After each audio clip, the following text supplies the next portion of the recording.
السلام علیکم ورحمۃ اللہ وبرکاتہ۔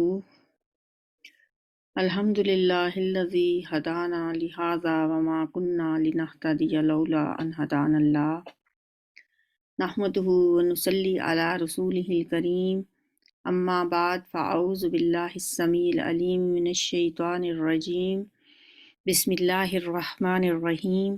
رب اشرح لی صدری ویسر لی امری واحلل عقدۃ من لسانی یفقہوا قولی، رب یسر ولا تعسر وتمم بالخیر۔ الحمدللہ ہم 4 پارے مکمل کر چکے ہیں۔ آج ہمارا 5واں پارہ شروع ہو رہا ہے۔ 5ویں پارے میں وہی کنٹینیوشن ہے جو کل ہم نے جہاں چوتھا پارہ ختم کیا تھا، وہاں ان عورتوں کا ذکر تھا جن سے نکاح کرنا حرام ہے، اور اب 5ویں پارے کے شروع میں پھر وہی بات جاری ہے، اور یہ بتایا جا رہا ہے کہ ان محرمات کے علاوہ جن کا ذکر کیا گیا چوتھے پارے کے اینڈ میں، دوسری تمام عورتیں تمہارے لیے حلال ہیں، اور اس طرح سے یہ مال خرچ کر کے ان سے تم نکاح کر سکتے ہو، بشرط کہ نکاح کا مقصد جو ہے وہ عفت قائم رکھنا ہو، نہ کہ شہوت رانی۔ تو جن عورتوں سے تم فائدہ حاصل کرو ان کا مہر مقرر کیا ہوا ضرور ادا کر دو۔ یہاں سے اب 5واں پارہ شروع ہو رہا ہے، اور والمحصنات کا جو لفظ ہے نا، جو شروع جس سے ہو رہا ہے، تو اس کا مطلب یہ ہے کہ جو عورتیں محصنات ہوں، یعنی قلع بند ہوں۔ یہ قلع نکاح کا بھی ہو سکتا ہے، یعنی حفاظت میں ہوں، نکاح کے حفاظت میں آ جائیں یا خاندانی حفاظت ہو، یہ دونوں معنی اس سے مراد ہیں۔ اعوذ باللہ من الشیطان الرجیم، بسم اللہ الرحمن الرحیم۔ والمحصنات من النساء الا ما ملکت ایمانکم، والمحصنات من النساء، ان کے علاوہ یعنی جن کا کل ذکر ہوا تھا، جتنی عورتیں ہیں انہیں اپنے مالوں کے ذریعے سے حاصل کرنا تمہارے لیے حلال کر دیا گیا ہے، شرط یہ ہے کہ حصار نکاح میں ان کو محفوظ کرو۔ محصنات کا یہی مطلب ہے کہ حصار نکاح میں آنے والی ہوں، نہ یہ کہ آزاد شہوت رانی کرنے لگو۔ پھر جو ازدواجی زندگی کا لطف تم ان سے اٹھاؤ، اس کے بدلے ان کے مہر بطور فرض کے ادا کرو۔ البتہ مہر کی قرارداد ہو جانے کے بعد آپس کی رضامندی سے تمہارے درمیان اگر کوئی سمجھوتا ہو جائے تو اس میں کوئی حرج نہیں ہے۔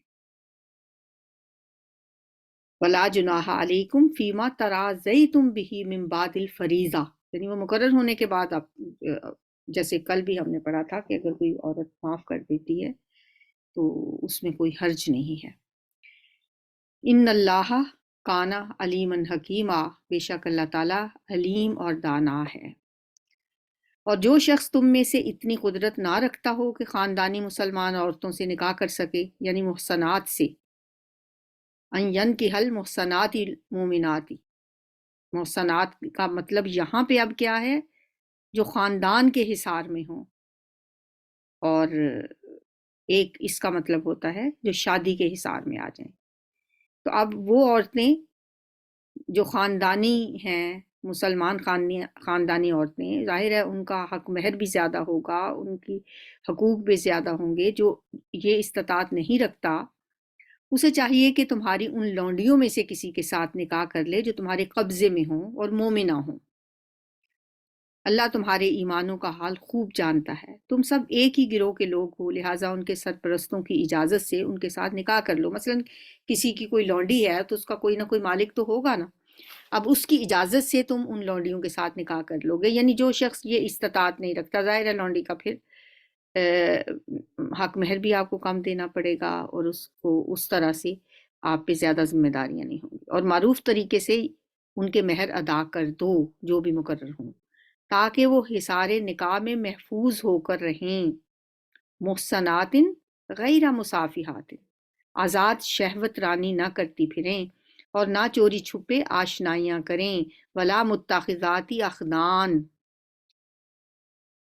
پھر جب وہ حصار نکاح میں محفوظ ہو جائیں اور اس کے بعد کسی بد چلنی کی مرتکب ہوں، یعنی وہی لونڈیاں جب تم نے ان سے نکاح کر لیا، ان کے مالکوں کی اجازت سے ان کو ان کا حق مہر بھی ادا کر دیا، اب تم ان کے وہ تمہاری حفاظت میں ہیں، تو یہ عورتیں جو لونڈیاں تھیں اب اگر یہ کسی بد چلنی کی مرتکب ہوتی ہیں تو ان پر اس سزا کی بنسبت آدھی سزا ہے جو خاندانی عورتوں یعنی محصنات کے لیے مقرر ہے۔ زنا کی سزا کی بات ہو رہی ہے۔ ذالک لمن خشی العنۃ منکم، یہ سہولت تم میں سے ان لوگوں کے لیے پیدا کی گئی ہے جن کی شادی نہ کرنے سے بندے تقوی کے ٹوٹ جانے کا اندیشہ ہو، یعنی یہ لونڈیوں سے نکاح کی اجازت اللہ تعالیٰ نے کن کو دی ہے؟ جو لوگ ان کو اندیشہ ہو کہ کہیں ہم سے کوئی غلطی سرزد نہ ہو جائے، لیکن اگر تم صبر کرو تو یہ تمہارے لیے بہتر ہے۔ وَأَن تَصْبِرُوا خَيْرٌ لَكُمْ، یعنی کہ نہ کرو لونڈیوں سے نکاح، انتظار کرو کسی اچھے وقت کا کہ جب تم کسی خاندانی عورت سے شادی کر سکو۔ واللہ غفور الرحیم، اور اللہ تعالیٰ بخشنے والا رحم فرمانے والا۔ یرید اللہ لیبین لکم ویہدیکم سنن الذین من قبلکم ویتوب علیکم واللہ علیم حکیم، اللہ چاہتا ہے کہ تم پر ان طریقوں کو واضح کرے اور انہی طریقوں پر تمہیں چلائے جن کی پیروی تم سے پہلے گزرے ہوئے صلحاء کرتے تھے، نیک لوگ کرتے تھے، وہ اپنی رحمت کے ساتھ تمہاری طرف متوجہ ہونے کا ارادہ رکھتا ہے، یعنی اللہ تعالیٰ، اور وہ علیم بھی ہے اور حکیم بھی ہے۔ ہاں اللہ تو تم پر رحمت کے ساتھ توجہ کرنا چاہتا ہے، مگر جو لوگ خود اپنی خواہشات نفس کی پیروی کر رہے ہیں وہ چاہتے ہیں کہ تم راہ راست سے ہٹ کر دور نکل جاؤ۔ وَيُرِيدُ الَّذِينَ يَتَّبِعُونَ الشَّهَوَاتِ أَن تَمِيلُوا مَيْلًا عَظِيمًا، تم سیدھے رستے سے ہٹ کے کہیں دور نکل جاؤ۔ اللہ تو تم پر سے پابندیوں کو ہلکا کرنا چاہتا ہے۔ یرید اللہ ان یخفف عنکم وخلق الانسان ضعیفا، کیونکہ انسان کمزور پیدا کیا گیا ہے، اس لیے اللہ تعالیٰ ان پہ آسانیاں کرتا ہے۔ یا ایھا الذین آمنوا لا تاکلوا اموالکم بینکم بالباطل، اے ایمان والو آپس میں ایک دوسرے کے مال باطل طریقوں سے نہ کھاؤ، لین دین ہونا چاہیے آپس کی رضامندی سے، اور اپنے آپ کو قتل نہ کرو۔ وَلَا تَقْتُلُوا أَنفُسَكُمْ، اس کا ایک مطلب تو یہ بھی ہو سکتا ہے اگر اس کے ساتھ ہی ہم ملا کے پڑھیں کہ باطل طریقے سے ایک دوسرے کے مال کھا کر اپنے آپ کو ہلاکت میں نہ ڈالو۔ وَلَا تَقْتُلُوا أَنفُسَكُمْ، اگر اس کو الگ سے پڑھا جائے تو پھر اس کا مطلب ہوگا کہ اپنے مسلمان بھائیوں کو قتل نہ کرو، ایک دوسرے کو قتل نہ کرو، اور ایک معنی یہ بھی ہو سکتا ہے کہ خودکشی نہ کرو۔ وَلَا تَقْتُلُوا أَنفُسَكُمْ کے یہ تینوں مطلب ہو سکتے ہیں۔ ان اللہ کان بکم رحیما، بے شک اللہ تعالیٰ تمہارے ساتھ بہت ہی رحیم ہے، بہت مہربان ہے۔ جو شخص ظلم و زیادتی کے ساتھ ایسا کرے گا اس کو ہم ضرور آگ میں جھونکیں گے۔ وَمَن يَفْعَلْ ذَلِكَ عُدْوَانًا وَظُلْمًا فَسَوْفَ نُصْلِيهِ نَارًا وَكَانَ ذَلِكَ عَلَى اللَّهِ يَسِيرًا، اور یہ کام اللہ کے لیے کوئی مشکل نہیں ہے۔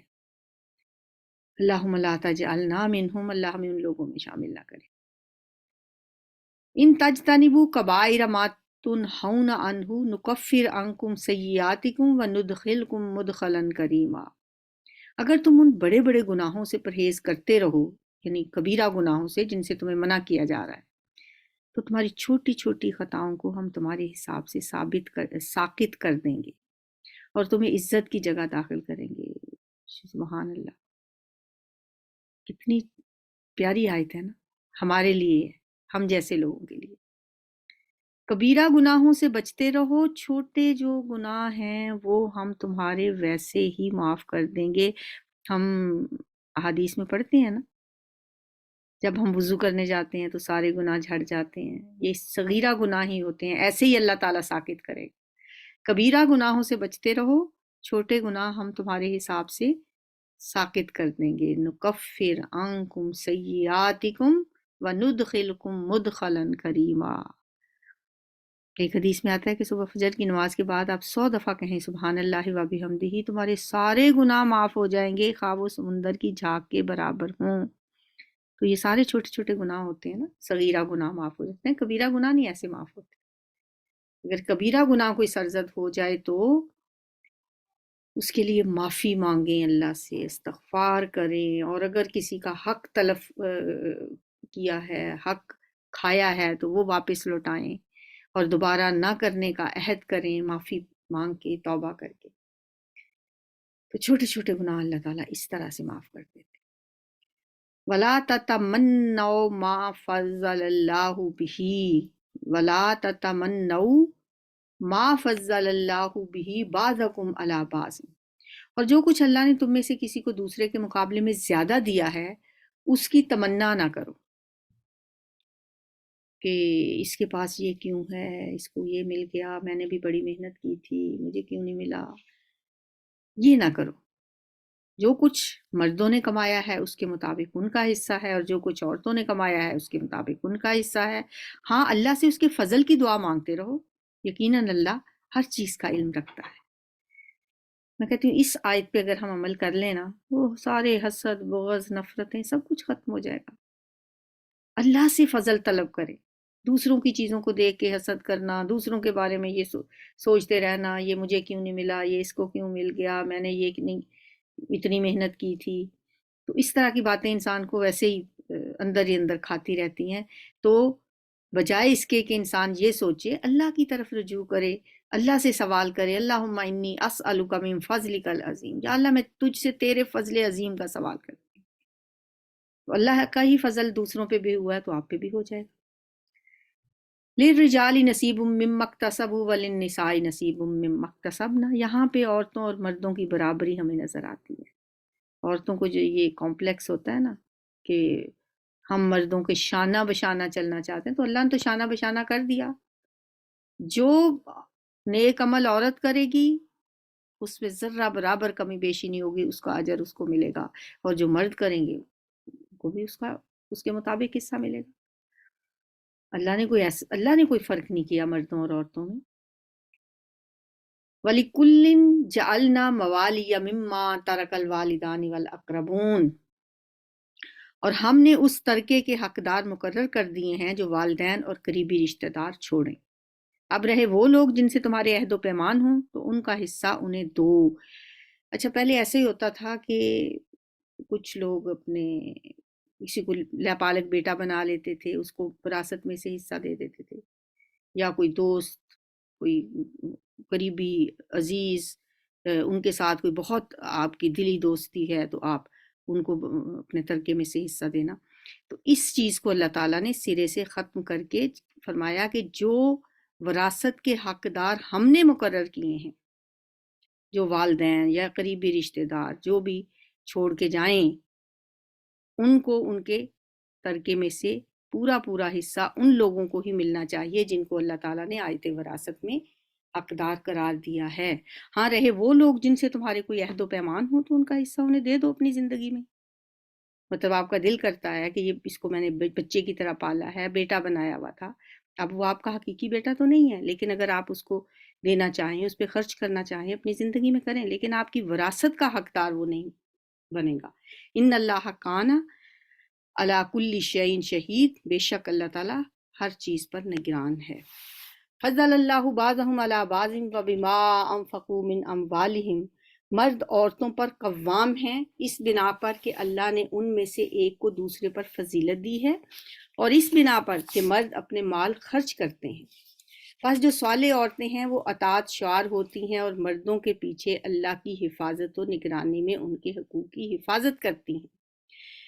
اب یہاں پہ جو تیسرے رکوع سے جو مضامین آ رہے ہیں ان میں اللہ تعالیٰ نے کچھ بنیادی ہدایات دی ہیں گھر کے نظام کو درست رکھنے کے لیے، جس میں پہلی ہدایت یہ ہے کہ گھر میں حاکمیت اور قوامیت جو ہے وہ مرد کو حاصل ہے. ذمہ دار ہونے کا درجہ مرد کو حاصل ہے، کیونکہ جس جماعت اور جس گھر کا کوئی سربراہ نہ ہو وہ گھر پھر انتشار سے نہیں بچ سکتا.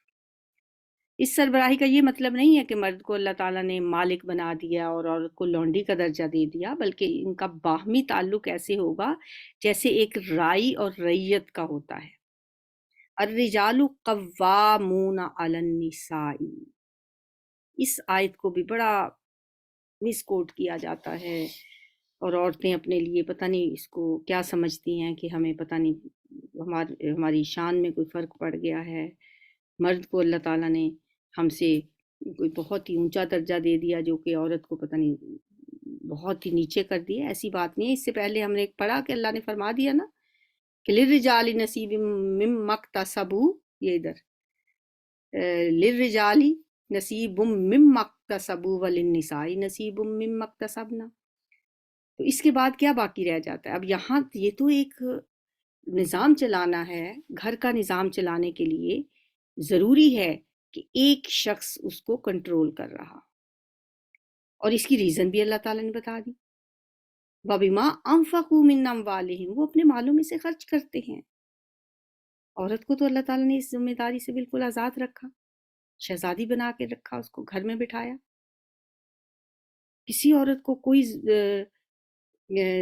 فکر نہیں ہوتی کہ کیا کمانا ہے، کیا کما کے گھر لانا ہے، بچوں کو کہاں سے کھلانا ہے، یہ مرد کی فکریں ہیں، وہ اپنے خاندان پہ خرچ کرتے ہیں، اپنی بیوی پہ، اپنے بچوں پہ، بچوں نے گھر دینا، گھر کا سامان دینا، گھر کی ضروریات کا خیال رکھنا، بچوں کی ضروریات کے لیے کما کے لانا، یہ سب مرد کی ذمہ داری ہے۔ تو یہ بہت اہم ہدایت ہے گھر کا نظام چلانے کے لیے جو اللہ تعالیٰ نے دی، اور دوسری ہدایت جو ہے وہ یہ دی ہے کہ اگر عورت اکھڑ مزاج ہو، نافرمان ہو، سرکش ہو، تو پھر اسے راہ راست پہ لانے کے لیے 3 تدبیریں اختیار کرنے کی اجازت دی ہے۔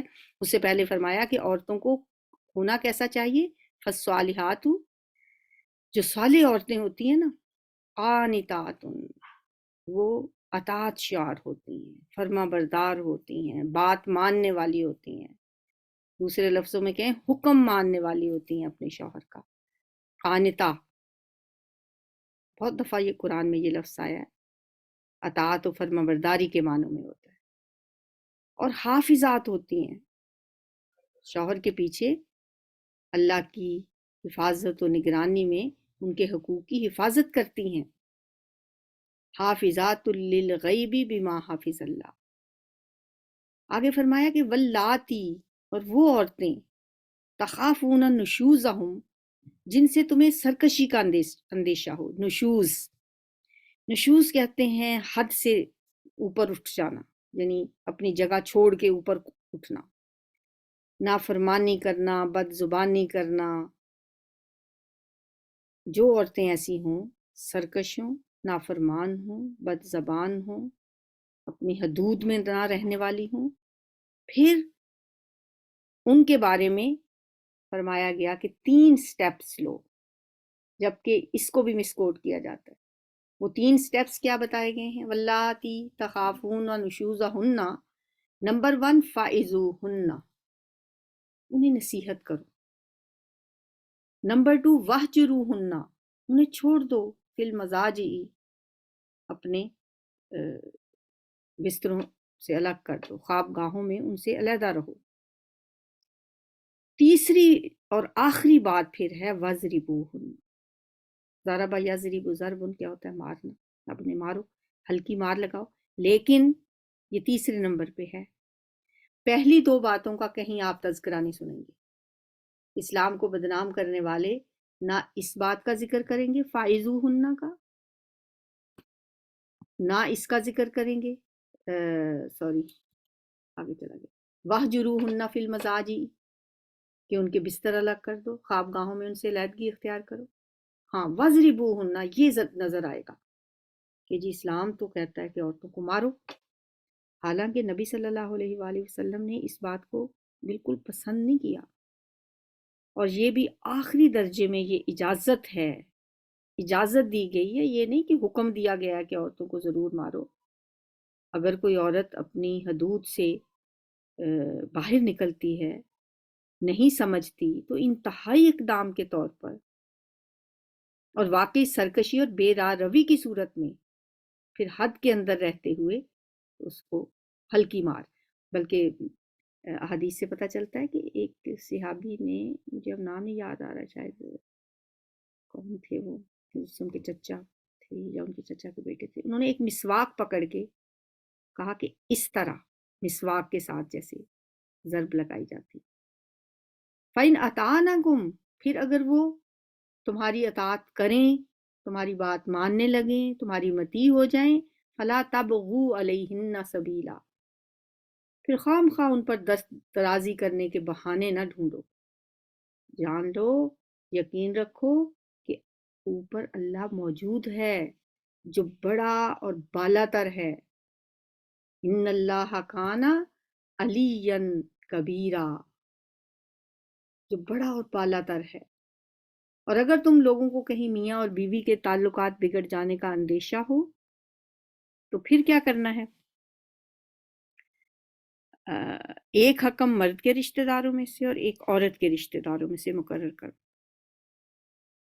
یعنی پھر ان کے تعلقات کو درست کرنے کے لیے، ان کی لڑائی جھگڑے کو ختم کرنے کے لیے ایک عورت کے گھر والوں میں سے اور ایک مرد کے گھر والوں میں سے ایک حکم مقرر کر دیں، دونوں اصلاح کرنا چاہتے، اللہ ان کے درمیان موافقت کی کوئی صورت نکال دے گا، اللہ ان کے درمیان موافقت کی کوئی صورت نکال دے گا، اللہ سب کچھ جانتا ہے اور باخبر ہے، اور تم سب اللہ کی بندگی کرو۔ اچھا، یہ تو اگلی آیت شروع ہوگی ہے۔ پچھلی میں کیا بتایا کہ اگر میاں بیوی میں کوئی لڑائی ہو جائے تو پھر ایک حکم، یعنی ایک بڑا آدمی لڑکی کے گھر والوں میں سے اور ایک لڑکے کے گھر والوں میں سے، وہ دونوں مل کے ان دونوں کی صلح کروانے کے لیے، اگر ان کی نیت درست ہوگی، اگر وہ دونوں ان میں اصلاح کرانا چاہیں گے تو اللہ ان کے درمیان پھر کوئی نہ کوئی صورت نکال دے گا۔ اچھا، یہاں پہ جو بات ہوئی ہے نا پچھلی والی، جو 3 صورتیں بتائی گئی ہیں کہ پہلے عورت کو سمجھایا جائے اور سرکشی کے برے نتائج سے اس کو خبردار بھی کیا جائے، اگر وہ نہیں سمجھتی، اس پہ کوئی نصیحت اثر نہیں کرتی، تو پھر دوسری تدبیر یہ کہ اس کا بستر الگ کر دیا جائے، اسے کنارہ کشی اختیار کر لی جائے، پھر بھی وہ نہ مانے تو انتہائی قدم پھر وہی ہے کہ اسے ہلکی مار لگائی جائے۔ یہ بات یہاں پہ ضرور ذہن میں رکھنی چاہیے کہ قرآن کے مخاطب ہر قسم کے لوگ ہیں، قرآن صرف پڑھے لکھے اور شہری اور مہذب لوگوں ہی کی طرف نہیں آیا، یہ ہر طرح کے لوگوں کی طرف آیا ہے، شہری بھی، دیہاتی بھی، جنگلی بھی، صحرائی بھی، شریف لوگ بھی، اکھڑ مزاج بھی، با کردار بھی، بد کردار بھی، ہر طرح کے لوگوں کے لیے ہے، اور یہ جو حکم ہے یہ بھی ہر قسم کے لوگوں کے لیے ہے۔ اسلام نے ہر طرح کی عورت کی پٹائی کی اجازت نہیں دی ہے، بلکہ صرف اسی عورت کو مارنے کی اجازت دی ہے جو اس کے علاوہ دوسری کوئی زبان سمجھتی نہ ہو۔ ظاہر ہے بعض پسماندہ معاشروں میں ایسی عورتیں بھی پائی جاتی ہیں جو پٹائی کے بغیر کوئی زبان سمجھتی نہیں ہیں۔ ہاں، یہ بات بھی ہے کہ جو ظالم مرد چھوٹی چھوٹی باتوں پر اپنی عورتوں کو وحشیانہ انداز میں مارتے ہیں، اور وہ پھر اگر ان آیتوں کو لے کے بیچ میں آتے ہیں تو وہ پھر غلط کرتے ہیں۔ چھوٹی چھوٹی باتوں پہ اللہ نے تو مردوں کو یہ بھی حکم دیا ہے نا کہ وہ عورت کی غلطیوں سے درگزر کریں، یہ نہیں کہا کہ عورت غلطیاں نہیں کریں گی، غلطیاں ہوں گی ان سے، مردوں کو کہا کہ اس پہ ذرا اس کو درگزر کا معاملہ کرو، اگنور کر دیا کرو۔ تو اللہ تعالیٰ سے دعا ہے کہ یہ احکامات ہم پڑھیں تو اس پہ عمل بھی کریں۔ آگے ہے جی، وَاعْبُدُوا اللَّهَ وَلَا تُشْرِكُوا بِهِ شَيْئًا، اللہ کی عبادت کرو اور اس کے ساتھ کسی کو شریک نہ بناؤ، ماں باپ کے ساتھ نیک برتاؤ کرو، قرابت داروں، یتیموں، مسکینوں کے ساتھ حسن سلوک کے ساتھ پیش آؤ، اور والجار ذی القربہ، اور قریبی رشتہ دار جو آپ کے رشتہ دار بھی ہیں اور ہمسائے بھی ہیں، جار کہتے ہیں ہمسائے کو، یعنی رشتہ دار ہمسایہ، والجار الجنوبی، اور اجنبی ہمسایہ، والصاحب بالجنبی، اور پہلو کا ساتھی، یعنی جو آپ کو کہیں رستے میں مل گیا، کوئی آپ کا کلاس فیلو ہے، کوئی آپ کے ساتھ سفر کر رہا تھا، کوئی کہیں بازار میں کسی سے ملاقات ہو گئی، اس کے ساتھ آپ کی ہیلو آئے ہے، وابن السبیل، اور مسافر، ان سب کے ساتھ حسن سلوک کا معاملہ رکھو۔ سب سے پہلا درجہ کس کا ہے؟ وبالوالدین، والدین کے ساتھ، پھر رشتہ دار، یتیم، مسکین، ہمسائے، اور تینوں قسم کے ہمسائے، یا ہمسایوں کی 3 قسمیں بتائی گئی ہیں، ایک رشتہ دار، ایک اجنبی، اور ایک کروٹ کا ساتھی، یعنی جو آپ کو کہیں بھی مل جاتا ہے، یا آپ کا کوئی کولیگ ہے، یا آپ کا کوئی کلاس فیلو ہے، اور پھر ہمسایوں کے ساتھ، مسافروں کے ساتھ، اور پھر ان لونڈی غلاموں کے ساتھ جو تمہارے قبضے میں ہوں، وما ملکت ایمانکم، ان سب کے ساتھ حسن سلوک کرنے کا حکم دیا گیا ہے۔ ان اللہ لا یحب من کان مختالا فخورا، بے شک اللہ تعالیٰ نہیں پسند کرتا جو مغرور ہو، جو اپنی بڑائی پر فخر کرے، مختالا فخورا، ایسے لوگوں کو اللہ تعالیٰ پسند نہیں کرتا۔ الذین یبخلون ویأمرون الناس بالبخل ویکتمون ما آتاہم اللہ من فضلہ وَأَعْتَدْنَا لِلْكَافِرِينَ عَذَابًا مُهِينًا، جو لوگ بخیلی کرتے ہیں، کنجوسی کرتے ہیں، اور دوسروں کو بھی کنجوسی کی ہدایت کرتے ہیں، اور جو کچھ اللہ نے اپنے فضل سے انہیں دیا ہے اسے چھپاتے ہیں، ایسے کافر نعمت لوگوں کے لیے ہم نے رسوا کن عذاب مہیا کیا ہوا ہے۔ وَأَعْتَدْنَا لِلْكَافِرِينَ عَذَابًا مُهِينًا، اور وہ لوگ بھی اللہ کو ناپسند ہیں جو اپنے مال محض لوگوں کو دکھانے کے لیے خرچ کرتے ہیں، در حقیقت نہ اللہ پر ایمان رکھتے ہیں اور نہ روز آخرت پر۔ وَلَا يُؤْمِنُونَ بِاللَّهِ وَلَا بِالْيَوْمِ الْآخِرِ وَمَنْ يَكُنِ الشَّيْطَانُ لَهُ قَرِينًا فَسَاءَ قَرِينًا، شیطان جس کا دوست ہو جائے اسے بہت ہی بری رفاقت میسر آئی۔ آخر ان لوگوں پر کیا آفت آ جاتی اگر یہ اللہ اور روز آخرت پر ایمان رکھتے اور جو کچھ اللہ نے دیا ہے اس میں سے خرچ کرتے۔ اگر یہ ایسا کرتے تو اللہ سے ان کی نیکی کا حال چھپا نہ رہ جاتا۔ اللہ کسی پر ذرہ برابر بھی ظلم نہیں کرتا۔ اگر کوئی ایک نیکی کرے تو اللہ اسے 2 چند کرتا ہے، یضاعفھا وَيُؤْتِ مِن لَّدُنْهُ أَجْرًا عَظِیمًا، اور پھر اپنی طرف سے بڑا اجر عطا فرماتا ہے۔ پھر سوچو کہ اس وقت یہ کیا کریں گے جب ہم ہر امت میں سے ایک گواہ لائیں گے اور ان لوگوں پر آپ کو، یعنی اے محمد صلی اللہ علیہ وسلم، آپ کو گواہ کی حیثیت سے کھڑا کریں گے۔ اس وقت کو بھی یاد رکھا کریں، اس وقت کا بھی خیال کیا کریں۔ یہ پڑھ کے نبی صلی اللہ علیہ وآلہ وسلم اتنا روتے تھے کہ آپ کی داڑھی بھیگ جاتی تھی۔ فَكَيْفَ، کیا ہوگا اس وقت؟ سوچو ذرا، جب ہم ہر امت میں سے ایک گواہ لائیں گے اور اے نبی صلی اللہ علیہ وسلم ان لوگوں پر آپ کو گواہ کی حیثیت سے کھڑا کریں گے۔ اس وقت وہ سب لوگ جنہوں نے رسول صلی اللہ علیہ وسلم کی بات نہ مانی اور اس کی نافرمانی کرتے رہے، تمنا کریں گے کہ کاش زمین پھٹ جائے اور وہ اس میں سما جائیں۔ لو تسویٰ بہم الارض ولا یکتمون اللہ حدیثا، وہاں یہ اپنی کوئی بات اللہ سے نہ چھپا سکیں گے۔ اے لوگو جو ایمان لائے ہو، جب تم نشے کی حالت میں ہو تو نماز کے قریب نہ جاؤ۔ نماز اس وقت پڑھنی چاہیے جب تم جانو کہ کیا کہہ رہے ہو، اور اسی طرح جنابت کی حالت میں بھی نماز کے قریب نہ جاؤ جب تک کہ غسل نہ کر لو، الا یہ کہ راستے سے گزرتے ہو۔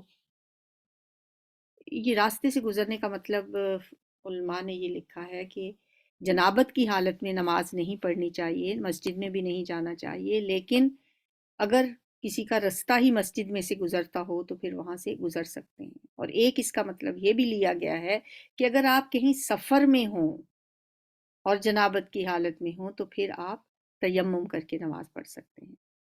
اور اگر کبھی ایسا ہو کہ تم بیمار ہو، اب یہ اس کو اگر اسی کے ساتھ جوڑ لیں نا کہ راستے سے گزرتے ہو، اللہ عابری سبیل، تو یہ بھی اس کے ساتھ اگر ملا لیں کہ اگر تم مریض ہو یا سفر پہ ہو، یا تم میں سے کوئی شخص رفع حاجت کر کے آئے، یا تم نے عورتوں کو چھوا ہو اور پھر پانی نہ ملے تو پاک مٹی سے تیمم کر لو۔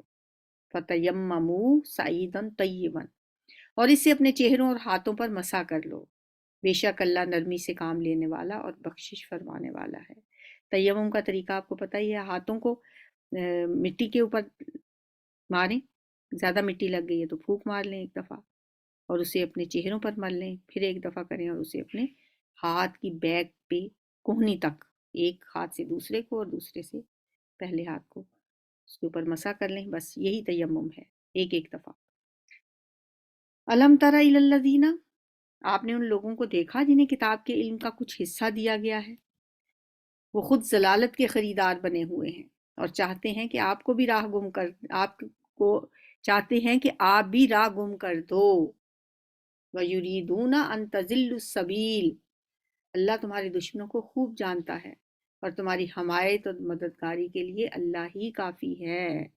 وَكَفَى بِاللَّهِ وَلِيًّا وَكَفَى بِاللَّهِ نَصِيرًا، جن لوگوں نے یہودیت کا طریقہ اختیار کیا، من الذین ہادو، وہ کیا کرتے ہیں، یحرفون الکلم عن مواضعہ، ان میں کچھ لوگ ہیں جو الفاظ کو ان کی موقع و محل سے پھیر دیتے ہیں اور دین حق کے خلاف نیش زنی کرنے کے لیے اپنی زبانوں کو توڑ موڑ کر کہتے ہیں سمینا و اسینا اور اسما غیر مسمعین اور رائنا۔ یہ وہ الفاظ ہیں جن کو یہودی اپنی زبانوں کو توڑ مروڑ کے ٹیڑھا کر کے لیم بالسنتہم، اپنی زبانوں کو موڑ کے ان کو کوئی اور ہی معنی پہنا دیا کرتے تھے، جیسے بجائے کہنے کے سمینا و اطانا، ہم نے سن لیا اور ہم نے مان لیا، تو وہ کہتے سمینا اور پھر دل میں کہہ دیتے یا آہستہ سے کہہ دیتے واسینا، ہم نے سن تو لیا پر ماننا ہم نے کوئی نہیں۔ واسما، اور سنیے، اس کے ساتھ کہہ دیتے غیر مسمعین، آپ کی بات نہ ہی سنی جائے۔ اور اسی طرح رائنا تو ہم نے پیچھے بھی پڑھا ہے، رائنا کا مطلب ہوتا ہے ہماری رعایت کیجئے، ہماری طرف دیکھیے، تو یہاں بھی لیم بالسنتہم، اپنی زبانوں کو موڑ کے رائنا کی بجائے رائنا کا لفظ بول دیتے۔ وطعنًا فی الدین، اور وہ دین میں تان کرنے کے لیے ایسا کرتے، حالانکہ اگر وہ کہتے سمینا و اطانا،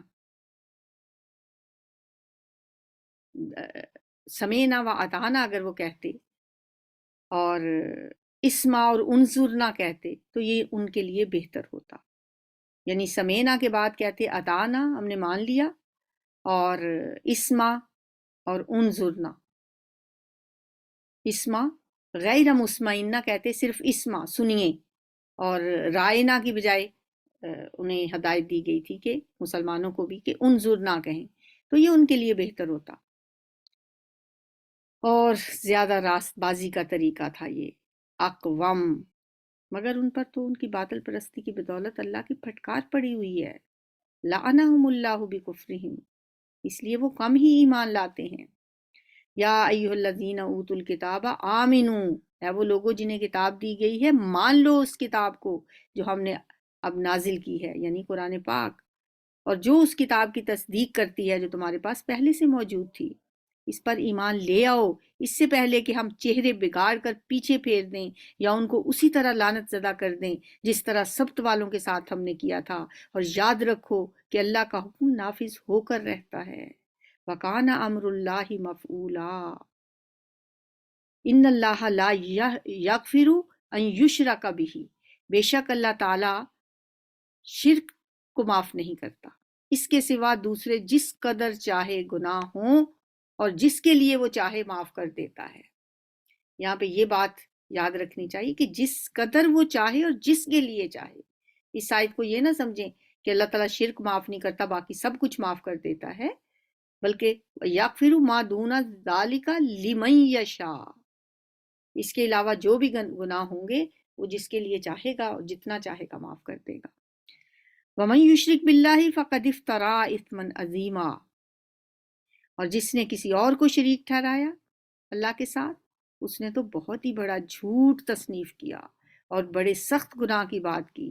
تم نے ان لوگوں کو بھی دیکھا جو بہت اپنی پاکیزگی نفس کا دم بھرتے ہیں، اپنے آپ کو بہت پاکیزہ سمجھتے ہیں، یزکون انفسہم، جیسے کیا کہتے تھے اہل کتاب یہودی، ہم تو اللہ کے بڑے لاڈلے ہیں، ہم بڑے پیارے ہیں، ہم تو جہنم میں جائیں گے نہیں، اگر گئے بھی تو بس چند دن کے لیے جائیں گے۔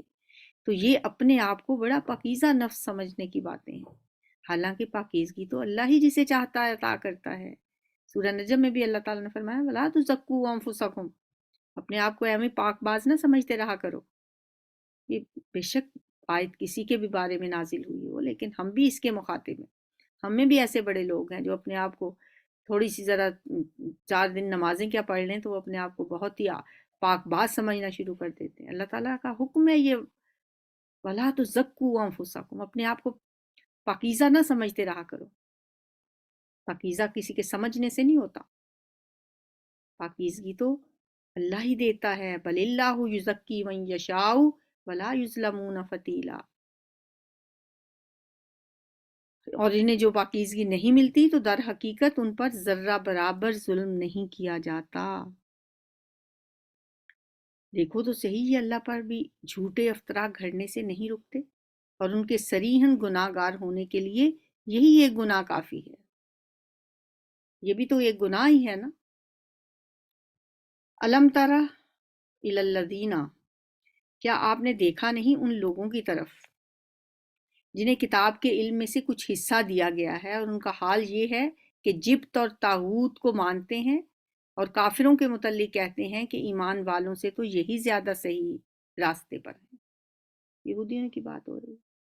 جبت اور طاغوت، کہانت، ساحری، جادوگری، بت، شیطانی باتیں، یہ سب جو ہیں طاغوت شیطانی قوتیں، اور جبت میں آتا ہے جادوگری، کہانت وغیرہ، اور بت بھی. وَيَقُولُونَ كَفَرُوا هَؤُلَاءِ أَهْدَىٰ مِنَ الَّذِينَ آمَنُوا، مومنوں سے تو یہ کافر ہی بہتر ہیں، یہی سیدھے راستے پر ہیں. ایسے ہی لوگ ہیں جن پر اللہ نے لعنت کی ہے. أُولَٰئِكَ الَّذِينَ لَعَنَهُمُ اللَّهُ وَمَن يَلْعَنِ اللَّهُ فَلَن تَجِدَ لَهُ نَصِيرًا. اور جس پر اللہ لعنت کرتے پھر تم اس کا کوئی مددگار نہیں پاؤ گے. کیا حکومت میں ان کا کوئی حصہ ہے؟ اگر ایسا ہوتا تو یہ دوسروں کو ایک پھوٹی کوڑی بھی نہ دیتے. پھر کیا یہ دوسروں سے اس لیے حسد کرتے ہیں کہ اللہ نے انہیں اپنے فضل سے نواز دیا ہے؟ اگر یہ بات ہے تو انہیں معلوم ہونا چاہیے کہ ہم نے تو ابراہیم کی اولاد کو کتاب اور حکمت عطا کی اور ملک عظیم بخش دیا، مگر ان میں سے کوئی اس پر ایمان لایا اور کوئی اس سے منہ موڑ گیا، اور منہ موڑنے والوں کے لیے تو بس جہنم کی بھڑکتی ہوئی آگ ہی کافی ہے. جن لوگوں نے ہماری آیات کو ماننے سے انکار کر دیا ہے انہیں بالیقین ہم آگ میں جھونکیں گے، اور جب ان کے بدن کی کھال گل جائے گی تو اس کی جگہ دوسری کھال پیدا کر دیں گے تاکہ وہ خوب عذاب کا مزہ چکھیں. اللہ بڑی قدرت رکھتا ہے اور اپنے فیصلوں کو عمل میں لانے کی حکمت خوب جانتا ہے. اللہم ارنا الحق حقا وارزقنا اتباعہ وارنا الباطل باطلا وارزقنا اجتنابہ. اللہم انفعنا بما علمتنا وعلمنا ما ينفعنا وزدنا علما. اللہم انا نعوذ بک من علم لا ينفع ومن قلب لا يخشع ومن نفس لا تشبع ومن دعوت لا يستجاب لها. سبحانک اللہم وبحمدک نشہد ان لا الہ الا انت نستغفرک ونتوب الیک. السلام علیکم ورحمۃ اللہ.